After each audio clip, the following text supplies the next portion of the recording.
Yes, students. Today we will discuss the back exercise of the chapter Harihar Kaka, page number 19 of your Sanchayan book. Please open it. Let us discuss the question answers one by one. There are 10 questions given. So question number 1, it is given, कथावाचक और हरिहर काका के बीच क्या संबंध है और इसके क्या कारण है? Yes, raise your hands.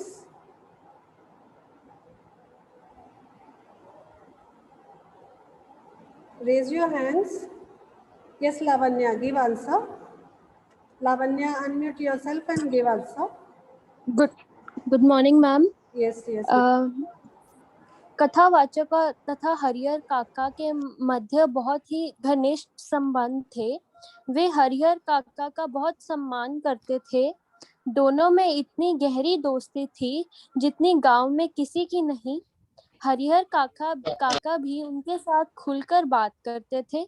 इसके प्रमुख कारण ये हैं कि पहले तो हरिहर काका उनके पड़ोस में ही रहते थे और दूसरा कारण ये कि कथावाचक की माँ उन्हें बताती हैं कि बचपन में उन्हें काका बहुत दुलार करते थे और वह अपने कंधे पर बिठाकर भी उसे घुमाया करते थे। सयाने होकर भी उन दोनों की दोस्ती बहुत गहरी थी। Yes, it is given on the page number 1 in the beginning of the chapter in the middle portion. दुलार का अर्थ बता सकते हो लावण्य, क्या होता है दुलार का, क्या अर्थ होता है? मैम प्यार, लाड प्यार करना। हाँ, लाड प्यार करना। Very good. Next question, Harihar काका को महंत और अपने भाई एक ही श्रेणी के क्यों लगने लगे? यस, दृग। हरिहर काका को महंत और अपने भाई एक ही श्रेणी के क्यों लगने लगे? जब हरिहर काका को महंत के लोगों ने अपहरण किया तो उसके बाद उन्हें दोनों पक्षों की सच्चाई समझ आ गई। पहले उन्हें लगता था कि पारिवारिक लोग देखभाल करते हैं क्योंकि और सेवा करते हैं ताकि वह अपनी जमीन उनके नाम कर सके, परंतु महंत जी श्रद्धा योग्य और पवित्र हैं, वह उनकी भलाई के लिए ही सोचते हैं। पर जब उनका अपहरण किया गया तो उन्हें समझ आ गया कि महंत लोग भी ये सारी चिकनी चुपड़ी बातें सिर्फ उनको फंसाने के लिए कर रहे थे और उनकी जमीन हड़पना चाहते थे, और उनके परिवार के लोग भी अपनी खून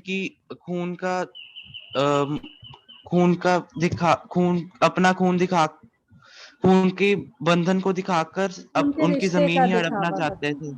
यस। हाँ, वे दोनों ही समझ चुके थे, भली भांति समझ चुके थे कि ना ही महंत लोग और ना ही उनके भाई कोई भी उनका हित नहीं चाहता, दोनों ही उनका अहित चाहते हैं। वे अकेले थे, उनकी कोई संतान नहीं थी, 15 बीघे जमीन थी और दोनों की ही नज़र जो थी वो उनकी ज़मीन पर थी। तो इसलिए वो उन्हें लगता है कि दोनों ही एक ही श्रेणी के हैं, एक ही थैली के चट्टे बट्टे हैं, एक जैसी ही प्रवृत्ति है उनकी, अर्थात दोनों ही लालची किस्म के इंसान हैं। Clear? Next question number 3, Thakur बारी के प्रति गांव वालों के मन में अपार श्रद्धा के जो भाव हैं उससे उनकी किस मनोवृत्ति का पता चलता है, उनकी किस भावना का पता चलता है, इसके बारे में हमने बताना है। ये क्वेश्चन में आप सबसे पहले, जैसे कि मैंने मार्क भी करवाया था जब मैंने डिस्कस किया था कि रीडिंग करते हुए कि मार्क कर लो कि आपको ठाकुर बारी के बारे में बड़ा क्वेश्चन पूछा जा सकता है। तो ठाकुर बारी के बारे में आप पहले बताओगे कि ठाकुर बारी कैसे बनी, उसका विस्तार किस तरह से हुआ और लोगों की उसमें अपार श्रद्धा थी, धीरे धीरे श्रद्धा बढ़ने लगी और ठाकुर बारी का विस्तार होने लगा, विकास होने लगा। पुत्र के जन्म के संबंध में, मुकदमे की जीत पर, लड़की के ब्याह के समय लोग दान दक्षिणा देने लगे, कुछ लोग तो ज़मीन भी दान देने लगे। तो ये सब आपने बता देना है। उसके बारे में बताने के बाद इन सब बातों से पता चलता है कि ठाकुर बारी के बारे में बताने के बाद आप बताओगे कि गांव वालों में ठाकुर बाड़ी के प्रति बहुत ज़्यादा श्रद्धा थी, उनके मन में बहुत ही धार्मिक भावनाएं थी और इसके कारण ही ठाकुर बाड़ी का विस्तार हो उसका।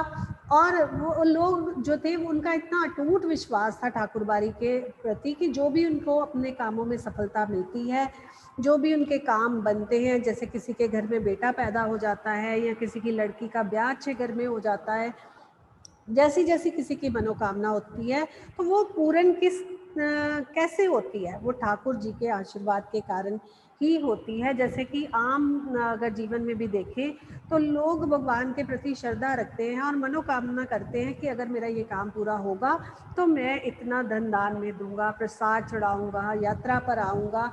तो इस तरह से हमें पता चलता है कि वे ठाकुर बाड़ी में बहुत अधिक विश्वास रखते हैं। I hope it is clear.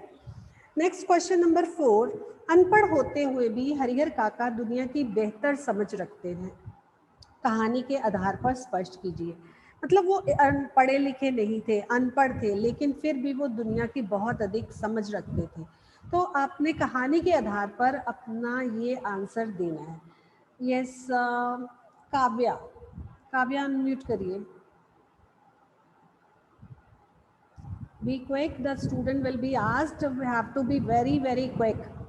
Presence of mind रखा करो और एक्टिव रहा करो बेटे क्लास में। Kavya, immediately unmute yourself. Kavya Kaushal, मतलब it doesn't look nice, teacher is asking you question and you are not giving the answer. Yes Devishi, Devishi give answer. Yes ma'am, Harihar काका अनपढ़ थे, फिर भी उन्हें दुनियादारी की बेहद समझ थी। यस, बोलते जाइए।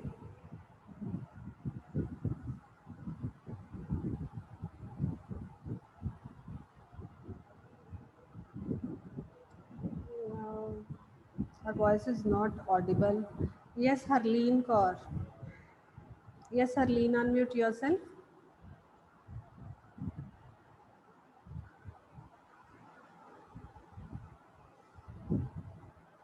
Harleen, give answer.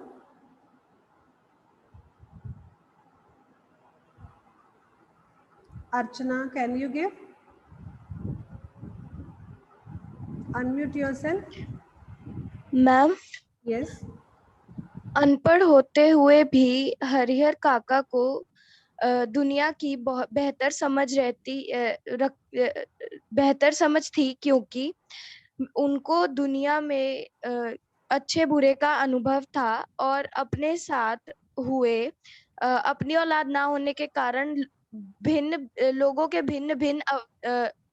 भिन्न भिन्न स्वभावों और अवतारों का भी उन्हें ज्ञान था कि उनके साथ कोई उनकी जमीन के कारण और उनके पैसे के कारण कैसा व्यवहार करते थे।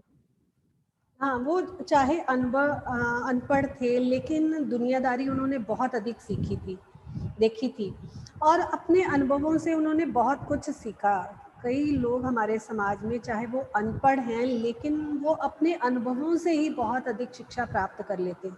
इसी तरह से हरिहर काका ने भी उनके गांव में जो जो व्यवहार कई लोगों के साथ हुआ था उनसे उन्होंने एक सीख ले ली थी। वो समझ चुके थे कि जब तक व्यक्ति के पास धन दौलत रहती है, पैसा रहता है, जमीन जायदाद रहती है, तब तक ही लोग उनका आदर करते हैं और जब ये सब नहीं रहता तो उनका अनादर किया जाता है, चाहे वो अपने ही औलाद क्यों ना हो, सामाजिक लोग क्यों ना हो। तो वो ये सब बातें जो थे वो भली भांति समझते थे और इसलिए वो जो मतलब उन्होंने ये अपने मन में गांठ बांध ली थी कि वो अपने जीते जी अपनी ज़मीन जायदाद अपने भाइयों को नहीं देंगे, ना ही महंत लोगों को देंगे। तो वो दुनिया को बेहतर तरीके से समझते थे और बाद में मतलब कई लोग उन्होंने देखे कि जिनका बाद में जीवन जो था वो नरक बन गया था और उनके साथ बुरा व्यवहार हुआ था, इसलिए हरिहर काका ऐसा नहीं करना चाहते थे, वो जीवन को समझ चुके थे। I think it is clear. Harihar काका को जबरन उठा ले जाने वाले कौन थे, उन्होंने उनके साथ कैसा बर्ताव किया था। बर्ताव में व्यवहार। अब ये क्वेश्चन जो है वो 2 पार्ट्स में है कि वो लोग कौन थे और उन्होंने उनके साथ कैसा बर्ताव किया था। अगर सपोज ये क्वेश्चन आपको 5 मार्क्स में आ जाता है, तो 2.5 में उसकी मार्किंग होंगी। तो दोनों पार्ट्स का ही आपने आंसर देना होगा। कई बच्चे गलती क्या करते हैं कि वो फर्स्ट पार्ट अटेम्प्ट कर लेते हैं लेकिन सेकंड पार्ट एग्जाम में बाय मिस्टेक छूट जाता है या छोड़ आते हैं। तो दोनों पार्ट का ही आपने आंसर देना है। Raise your hand for this answer, raise your hands, hurry up. Yes, Akshit, can you give the answer? Akshit, unmute yourself. Akshit, can you give the answer? Priyanka,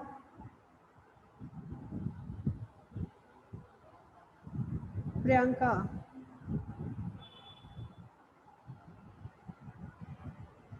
Priyanka, can you give the answer?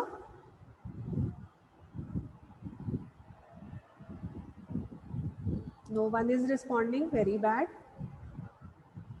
Yes, Hariyar, okay, I'll give the answer. Please relate with your notebook. Harihar काका को जबरदस्ती ले जाने वाले लोग कौन थे? वो जबरदस्ती जो लोग उन्हें उठाने आए थे वो महंत लोगों के ही भेजे हुए जो थे वो आदमी थे। और ठाकुरबाड़ी के साधु और संत और महंत लोगों के वो बहुत वफादार थे और उनके लिए ही काम करते थे।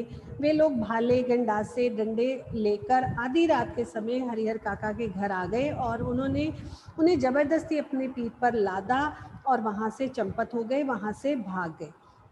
और उनके साथियों ने महंत और उनके साथियों ने भी हरिहर काका के साथ अभद्र व्यवहार किया था, बुरा व्यवहार किया था। उन्होंने काका के हाथ पांव पर कपड़ा बांधा, मतलब हाथ पांव बांधे और उनके मुंह में कपड़ा ज़बरदस्ती ठूस दिया था और ज़बरदस्ती अंगूठे के निशान ले लिए थे। और बाद में उन्होंने काका को अनाज के गोदाम में भी बंद करके कैद करके रख दिया था।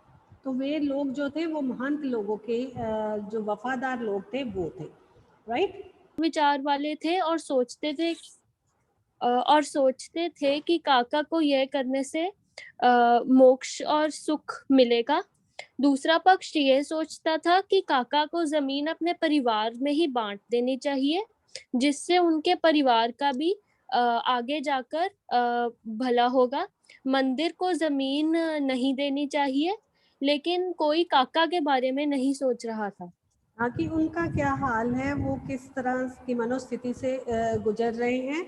तो हर कोई अपनी अपनी राय देने में लगा था, हर कोई अपना मतलब अपने मन के भाव बता रहा था कि कुछ लोग तो महंत लोगों के पक्षधर थे, कुछ भाइयों के पक्षधर थे। तो इस सब के कारण हरिहर काका जो मतलब पहले ही उनकी पत्नी मर गई थी, उनकी कोई औलाद भी नहीं थी और ना ही कोई मतलब जो उनका वाली वारिस था, जैसे कोई बच्चा था जो मतलब बाद में उनके ज़मीन का हकदार होता।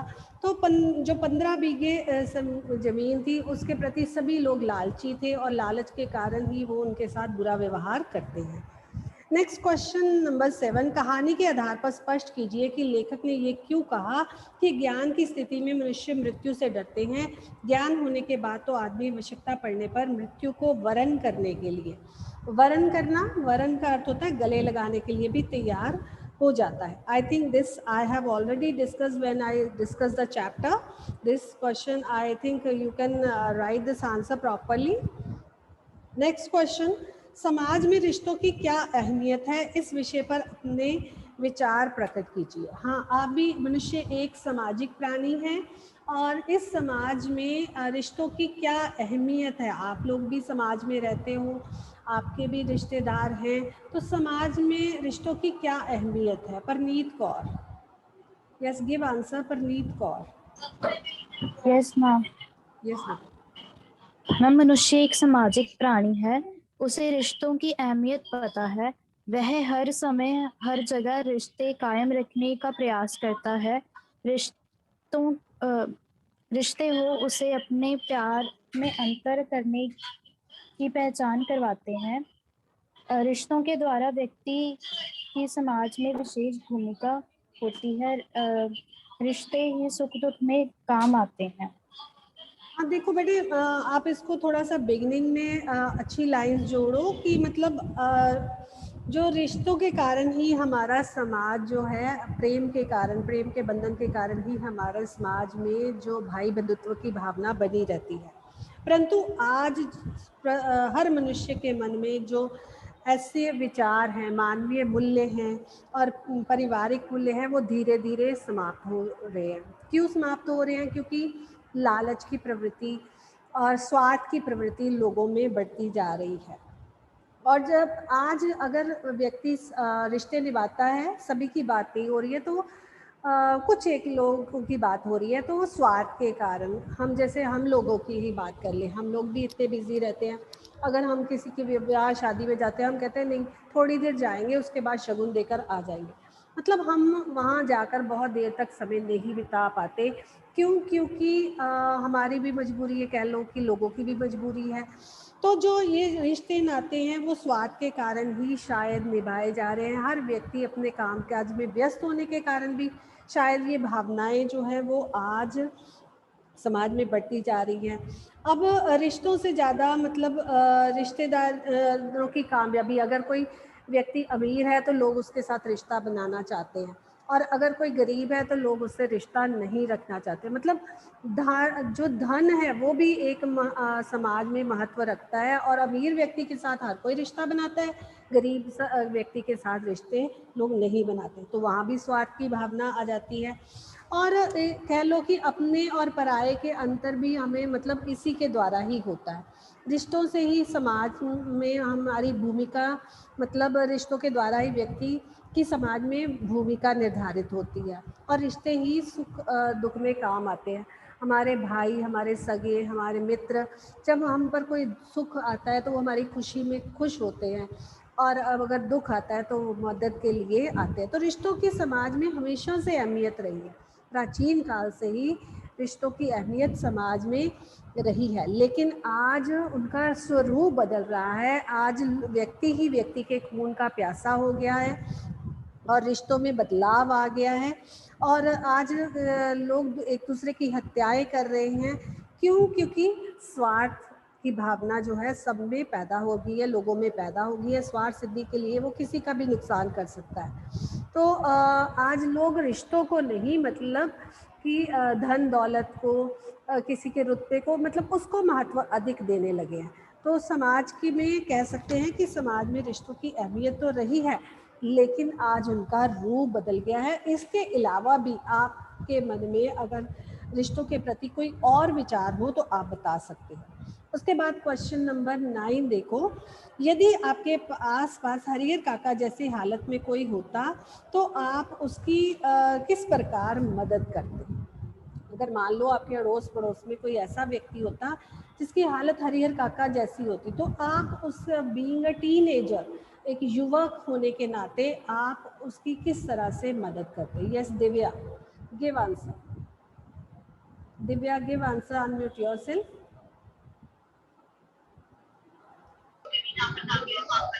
Good morning ma'am. Yes yes. यदि मेरे आसपास हरिहर काका जैसी हालात में कोई इसी प्रकार की मुझसे मदद मांगता तो मैं उन हालातों में उसे सबसे पहले तो खूब बढ़ावा देती और उसे कहती कि उसे डरने की कोई जरूरत किस नहीं बात है। का बढ़ावा देती और किस बात का बढ़ावा देती? मैम जैसे हरिहर काका को मतलब महंतों ने किडनैप कर लिया, फॉर दैट करने की कोई जरूरत नहीं है, उसमें हेल्प मतलब कुछ हेल्प करती। हाँ, आप हर और समय मदद करते, हाँ, उसके साथ अच्छा व्यवहार करते, उसके और सुख दुख को बांटते, उसके साथ समय बिताते, हर संभव सहायता करते। तो ये एक जनरल क्वेश्चन है, आप अपने व्यूज इसमें दे सकते हो। आप जिस तरह से भी मदद करना चाहते हैं तो आप उसके बारे में लिख सकते हो कि अगर ऐसे व्यक्ति के साथ जो अभद्र व्यवहार हुआ, जो उसके भाइयों ने अभद्र व्यवहार किया, या जो महंत लोगों ने अभद्र व्यवहार किया, अगर ऐसी परिस्थिति होती कि कोई उस व्यक्ति के साथ अभद्र व्यवहार करता तो मैं कानून की या पुलिस की भी मदद ले लेती। तो ये एक जनरल क्वेश्चन है, अपने व्यू पॉइंट रख सकते हो, अपनी भावनाएं रख सकते हो। I think it is clear. Question number 10, Harihar काका के गांव में यदि मीडिया की पहुंच होती तो स्थिति क्या होती? अपने शब्दों में लिखिए। आप आजकल देख रहे हैं कि मीडिया की पहुंच जो है वो घर घर है। आपने देखा होगा टेलीविज़न पर प्रतिदिन मीडिया जो है वो कितने ही मुद्दों को के बारे में बताता है, उसके बारे में बहस होती है। तो अगर उस समय उस गांव में, ये प्राचीन समय की कहानी है, अगर मीडिया की पहुंच होती तो उस परिस्थिति क्या होती? Can anybody explain? Raise hand.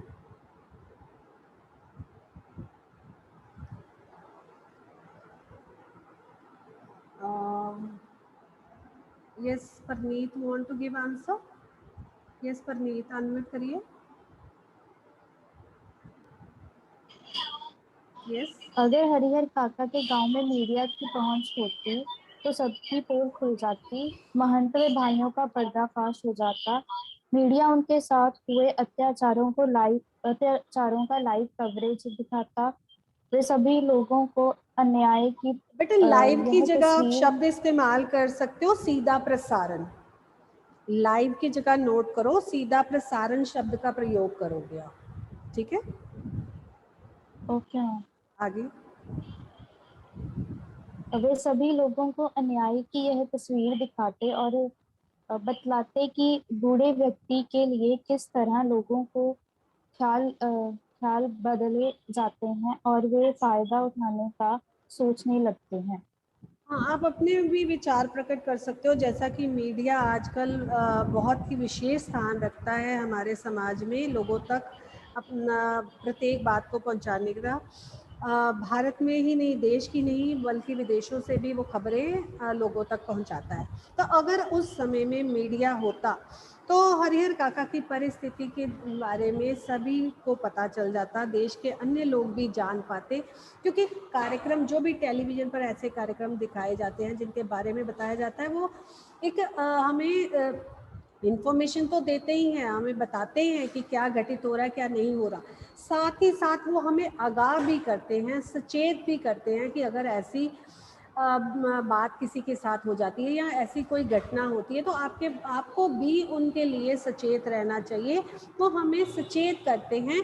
तो ये अगर मीडिया की पहुंच उस समय उस गांव में होती तो परिस्थिति बिल्कुल ही अलग रूप ले लेती और हरिहर काका को हो सकता था न्याय जल्दी मिल जाता, और हरिहर काका जिस मनोस्थिति से गुजर रहे थे शायद उन्हें उन मनोस्थिति से ना गुजरना पड़ता, तो परिस्थिति को बदल जाती, बिल्कुल उसका रूप ही अलग होता। जब बात लोगों तक पहुंचती है तो मतलब कानून, पुलिस और समाज सेवी संगठन जो है, समाज सेवी लोग भी ऐसे व्यक्ति की मदद करने के लिए पहुंचते हैं और उसकी परिस्थिति को बदल देते हैं। तो इस तरह से मीडिया का एक विशेष महत्व है। अगर उस समय मीडिया होता तो उस हरिहर काका की परिस्थिति जो थी वो बिल्कुल भिन्न होती। I think all questions and answers are clear to you. Those who have done it is very good. एक बार आप उसको फिर से रिव्यू कर लीजिए। अगर आपको कोई लगता है after today's discussion there is any need to be added तो ऐड कर सकते हैं, पेंसिल से कर सकते हैं या क्वेश्चन आंसर्स के बाद में कर सकते हैं। And those students who have not done till now, they must complete this chapter. After that lot of work will increase. So tomorrow you have to keep your grammar book with you. We will discuss one grammar topic. I think it is clear to everyone.